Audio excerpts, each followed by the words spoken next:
The President of the United States often faces unforeseeable dilemmas that demand tough decisions based on reliable intelligence. The recent events in Libya presented President Obama with such a scenario. But how our Commander-in-Chief chose to handle this new dilemma raises serious questions about his understanding of constitutional checks and balances. Libyan President Muammar Gaddafi is every bit the madman Ronald Reagan once said he was. But are the rebels adherents to Jeffersonian democracy or bin Laden's radical jihad? In 2007, then-candidate Obama said that the president does not have power under the Constitution to unilaterally authorize a military attack in a situation that does not involve stopping an actual or imminent threat to the nation. I agree with the candidate Obama.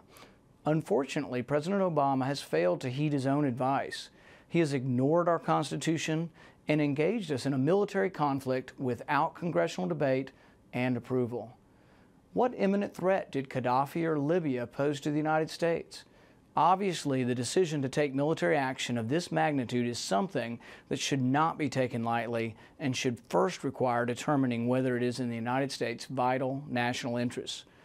Over the weekend, even Defense Secretary Robert Gates admitted that America has no vital interest in Libya. Our brave men and women in uniform are patriotic defenders of our nation. They are members of the greatest military in the world, and in times of war, I am confident of their willingness and ability to ensure that our vital interests are protected. But they should not be asked to be nation builders or the world's policemen, and they should serve in wars authorized and called for by the United States Congress, not the United Nations. At the moment, there are uprisings taking place across the Middle East. The problem with sending U.S. military to help rebels in Libya or anywhere else is that we are taking sides in a conflict and on behalf of a people whom we know nothing about. When or if there is regime change in Libya, what kind of leadership exactly will replace Gaddafi? Who are the Libyan rebels exactly?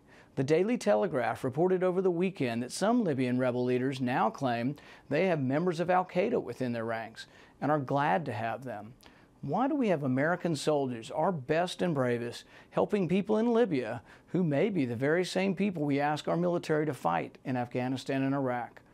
Intervening in a civil war in a tribal society in which our government admits that we have no vital interest to help people we do not know simply does not make any sense.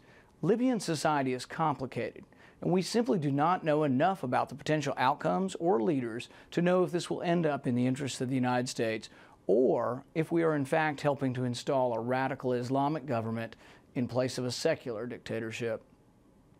Of even more lasting concern is how our troops were committed to this battle by President Obama.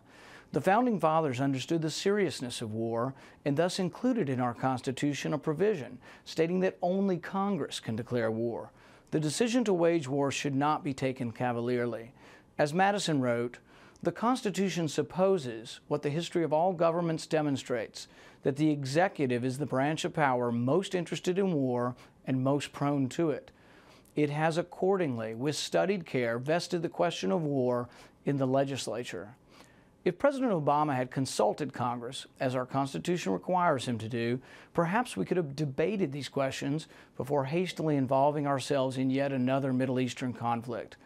While the President is the commander of our armed forces, he is not a king.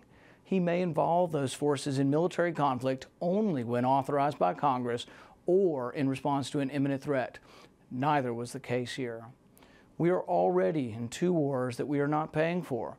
We are waging war across the Middle East on a credit card, one whose limit is rapidly approaching. We already borrow money from countries like China to pay for our wars in Afghanistan and Iraq. Should we continue borrowing money and saddling future generations with debt to pay for our current actions in Libya? The subtext to the President's speech concerning Libya tonight was, what if we had done nothing? But a better question might be, what if helping Libya's interests actually hurts America's interests? What if we are sending our military to places where we might actually be helping the same terrorists we fight in other countries?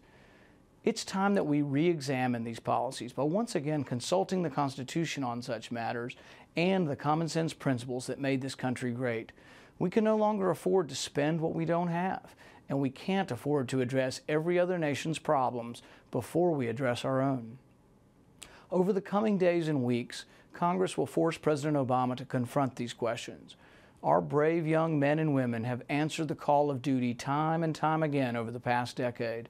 Our soldiers deserve, at the very least, that before we send them into a third war, that Congress, the People's House, deliberate, debate, and decide whether this war is in our vital national interests.